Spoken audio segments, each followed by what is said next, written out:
আসসালামু আলাইকুম রহমতুল্লাহি ওয়া বারাকাতুহু। এই যে দেখেন ট্রলারে আমাদের জাল কাইটা ফেলাইছে, পাচ্ছিলাম ট্রলার উপরে থেকে গেছে, পেঁচাই গেছে গা, কাইটে গেছে গা, একদম নিজে না কাটছি। এই দেখেন এই জায়গা দিয়ে এটা ইয়া করে এখন এই জায়গা কাইটালাম, কাইটটা সুন্দর মতো ওই দুই সাইড এই মাঝখানেতে এই পর্যন্ত ফালাই দেওয়া হবে, ফালাই দিয়ে ওই সাইড আর এই সাইড সিঁড়ি দিয়ে মিলিয়ে দিব। আপনারা আমাদের ভিডিওটা দেখেন।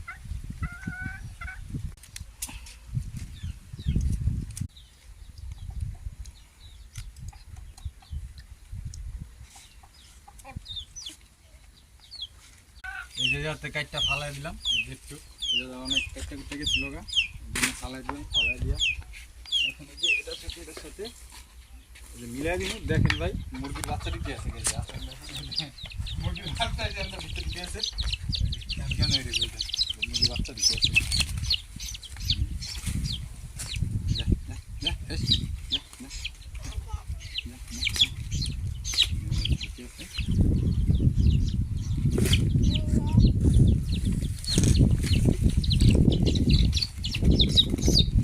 এরকম ভাবে ঢুকলে আর বাইরের কোনো সিস্টেম নেই, এটার ভিতরে দুটো সাইডে মাছ ঢুকে, এই যে এই সাইডটা ঢুকে, এই সাইডটা ঢুকে, বাইরের আর কোনো সিস্টেম নেই।